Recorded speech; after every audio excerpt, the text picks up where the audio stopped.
السلام عليكم ورحمة الله وبركاته. دمان صاحبة الصوماليين ملك السعود جوكتان يسكستوا عدو داوليسان حلو ونكسن. طبعا موقال كاس الرعاة وحوها موقال حصوصه وانا فهيمة يوسف قوجة او اسو ديبتي اما اسكا ديبتي سومالي لان. طبعا موقال كان فهيمة وحيد دوبتي حال مالين كهر انتان لحورين قوج عدي waxay ahayd runtii gabar mujaahidad ah oo tolkeeda dhexda u xiratay soo garab istaagtay sabab ayay u ahaydna la oran karo in la xoreeyo muxuu ahaa gobolka Sool hase yeeshee gabadhaasi waxay dib ugu laabatay Soomaaliland waxaan idin haynaa waraysi ay bixisay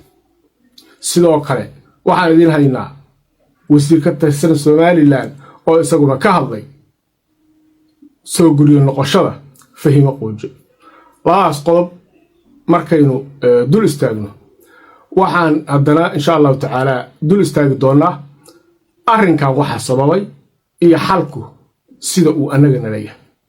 saddexaas qaybood ayuu muuqaalkan ka koobnaan doonaa adiga waxaan ka codsan muuqaalkan leegsataan la wadaagtaan saaxiibadii waayahay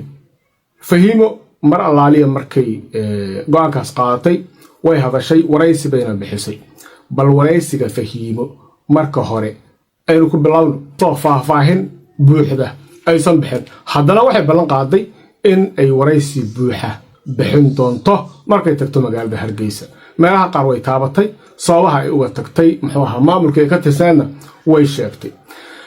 inta aanan faaladeena marka u gelin bal haddii Soomaaliland sidee bay u aragtay in Fahima Quujo dib ugu soo laabato Hargeysa waxaan idinku duwayaa mid ka mid ah wasiirada Ciro ee balisagana ila daawada Fahima Yusuf Quujo waa joorad waxaan oran karaa waa waslad deemana waa boqorada Afrika waa gabadh u dhiganta 100 nin aad baan ugu faraxsanahay inay Soomaaliland ku soo guriyo noqoto oo dareenkeedu siiyo inay dalkeedii iyo dadkeedii la midoodo si weyn waan u soo dhaweynayaa waxaan runtii isleeyahay waa talaabo aad u muhiim ah waxaan leeyahay baxsanay Fahimay ka gudoonay baaqe boqoradii haweenkay ka gudoonay baaqa Fahimo waa soo dhaweynaynaa aad ugu faraxsanahay madaxweyne ku-xigeenka waa sidaas leeg waan soo dhaweynay iyo chief aqalka gaadiidka dhawaan inoo yimin runtii aad baan ugu faraxsanahay laakiin waxaan ku sheegayaa Fahima idina ma keenin mana keeni karto iyada go'aansatay inay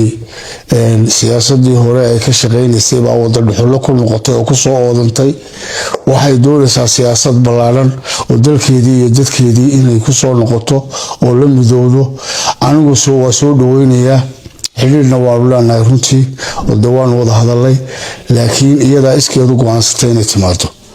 waana soo dhaweynayaa madaxweyne ku-xigeenkii hore Khaatumo si leeg oo soo dhaweynay iyo chief aqalkaba gaadiidka iyo namadii inoo yimina oo soo dhaweynayna kuwa kale oo naga maqanna si lamidaan soo dhaweynayna waxaan leenahay soo dhawaada dadku waa dadkiini dalkuna waa dadkiini kuwa horeba qalama dareemin waligeedba dadku isqaban jiray waana la heshiin jiray waxaan iminka ina dhex marayna dagaaladii hore iyo dhibaabihii hore ee laga heshiiyay kama duwana dadkana dad caqdad qaba maaha soo dhawaada waayahay dabcan wasiirkiina waa dhageysatay haddaba aynu u gudubno annaga sida ay nala tahay mustaqbalka in xalku ku jiro iyo waxyaabaha keenay duruufta maanta taagan horta maamulka waqooyi bari markii la dhisayay waxa weeye rag baa diiday oo kamid ah Jaamac Garaad Cali oo yiri warheede yaan lagu degdegi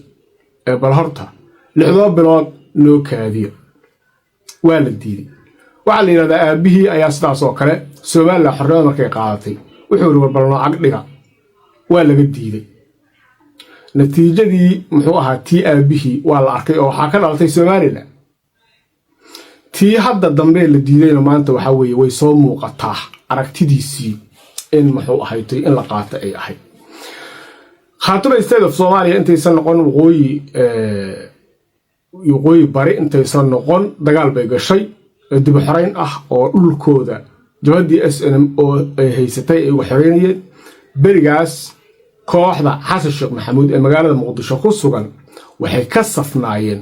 dhanka Soomaaliland xasan sheekh maxamuud wuxuu ahaa ninkii yiri isbitaalka laascaanood haddaan wax laga soo dhex tuurin wax laguma dhufteen waxa weeye si buuxda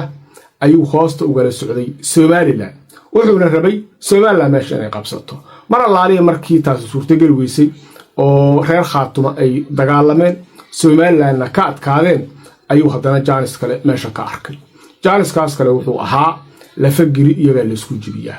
Puntland oo weligiiba ula dirirsanaa isagoo karbaashaya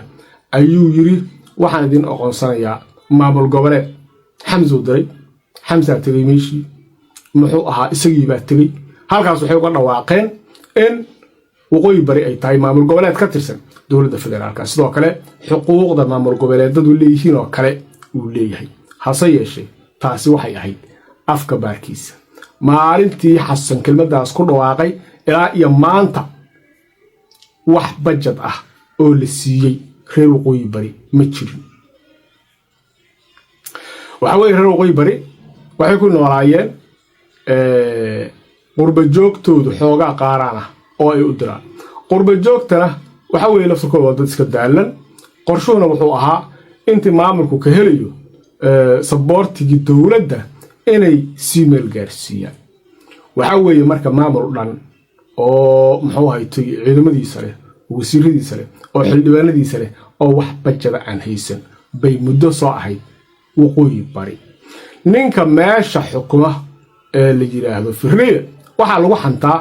in isaga xoogaa yaro hoos ka si ah xasan u dhiibo oo rarinka hoostiga xafiiskiisa 100,000 50,000 70,000 waxay doonto haw noqoto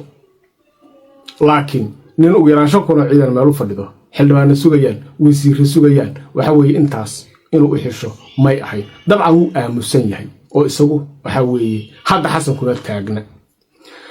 maadaama marka xasan sheekh maxamuud waqooyi bari awalba uusan dan ka lahayn ujeedaduna ay ahayd inuu ku karbaasho Puntland waxa weeye garabkooda ayuu ka baxay balantii uu uga baxay sababtoo ah xasan sheekh maxamuud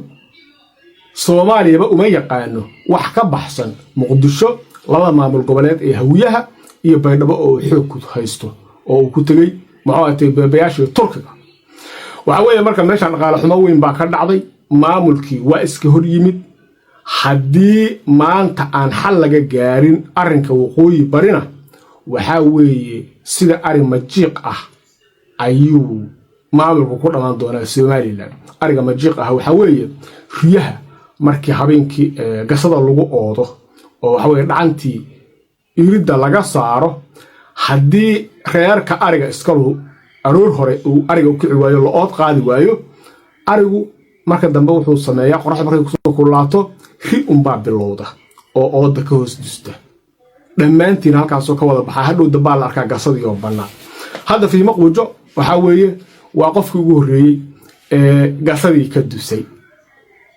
waxaa imaan doonta in taliyaal ciidan wasiiro iyo muxuu ahayto iyo xildhibaano kale ay ka degtaan Soomaaliland oo aad maqashaan oo aragtaan wixii hore aad maqli jirteen ciidan ka soo goostay waqooyi bari oo soo gaaray Soomaaliland arrinkaasi marka waxa weeye arrin dhibaato kale salka ku jiidaya meesha la yiraahdo Soomaaliland waa la qabsaday oo dugtiin nimanka reer Koofi yare ayaa gaara keentay xasan sheekh maxamuud arrinkaas weli kaba falcelin yuhuudda laftirkeeda oo hoos kala socdo ay wararka qaar sheegayaan waxa weeye marka meesha tan haddii aan hadda xal laga gaarin waxaad arki doontaan iyadoo saraakiisha ciidamada wasiirada iyo qof walba oo macno leh oo reer waqooyi bari ah uu iska dhiibay Hargeysa dumarka iyo carruurtu markay soo haraana Soomaaliland oo dhigaheeda wadata ayaa dib waxay u soo degi doontaa laascaanood taasaa dhacaysa haddaba xalka looga hortagi karo muxuu yahay Puntland iyo jaamac garaad cali waxaa laga doonayaa arrinkan inay daba qabtaan Puntland laftirkeeda waxa weeye aad bay uga dheedhisay maamulka markii la aqoonsanayay waxaad moodaa in ay xoogaa usinyaaleynaysay laftirkeedu Somaliland iyagoo kuwan ku xidaynaya laakiin Somaliland qorshaheedu waxa weeye jacayl Puntland u qabto ma jiro waxa weeye nimankan in lugaha la isugu dhufto qorshaha guud ahaa reer khaatuma ama maxaa ay tahay reer SSC ama haddaba waqooyi bari magacay hadda wataan taa doontaba dhehe mid way ku khaldameen horta taadii garaadka inay qaataan bay ahayd oo muxuu ahayd aysan ku degdegin maamulkan oo ay ka sii tirsanaadeen Puntland ma aysan yeelin garaad jaamac garaad cali maanta waxa laga rabaa inuu garaadada dhulbaanti isugu yeero iyagu ay markoo hore shiraan isla faguraan kadibna la fariistaan Puntland si degdeg ah arrinkaas waxa weeye ay wax uga qabato oo nimankani intay ka tanaasulaan waxaan leeyahay waqooyi bari ee waxba lagu siinayn Puntlandtooda ay ku biiraan inta dalka uu ka imaanayo madaxweyne daacad ah oo dadkaas calanka buluuga dartii u dagaalamay oo arka muwaadiniin Soomaaliyeed ee Puntlandtooda ka sii mid ahaadaan baan anigu qabaa si degdeg ahna Puntland ciidamadii waqooyi bari iyo kuwii Puntland oo isku dhafan ay u geyso haddii Puntland taas yeeli weyso waxa weeye maamulkani Hargeysa ku dhamaan doona Somalilandna markale tukaraq soo degi doonto waxa loo baahan yahay maanta haddii reer waqooyi bari shalay garaadka ku tala diideen oo Puntland lagu karbaashay oo challenge gareeyeen Puntland inay noqoto walaalkii ka weynaa oo markaasi intay u yeerto ay tiraahdo dawad u jeedaan nimankii maxaa ay tahay xamar joogay aad ordaysay anagu waa ogeynaysa waxba in taray haddaad aragteen intaad burbure lahaydeen waxa weeye aynu caadi isugu soo noqono ciidamada isku dhafno halkaasna aynu tagno nabiyullaahi yuusuf calayhi salaam walaalihii markii ugu dambeysay ee ay u yimaadeen ee uu kala haray wiilka ee oday yiri haddana warbal wiilkii soo raadiya ay isaqoonsadeen ay u sheegeen ay weydiiyeen inuu Yuusuf yahay oo uu ku yiri Yuusuf ana kana waa walaalkii ilaahayna waa nagaladeystay waxay dhaheen anagu kuwii khaldamay ayaan nahay ilaahayna waxa weeye uu naga kaahiliyay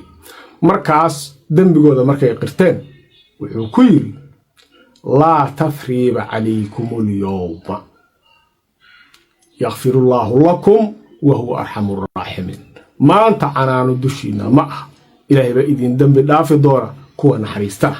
إساق أياه ونحريس بدل بنت الله ما أنت حالك الدنيا إن أي تلعدو عنان دشينا معه رير خاتمو رير غوي بريو وحاوي سود وهذا waladii federaalka ee muxuu ahaatay nuukin karbashiisa soo aragtay intaad burburi lahaydeen oo halkaas ay soo fariisan lahayd Somaliland ee Puntlandtiina ku soo biira ciidamada ay isku dhafno oogna ciidamada la wada geeyo halku taas ku jira hadii taas la sameey waayo tukaraq Somaliland calankeeda iyo kii Yahuud ka banaya ee sugeena barnaamijka intaas ku soo gabagabaya hada bilaa tawfiiq assalamu alaykum wa rahmatullahi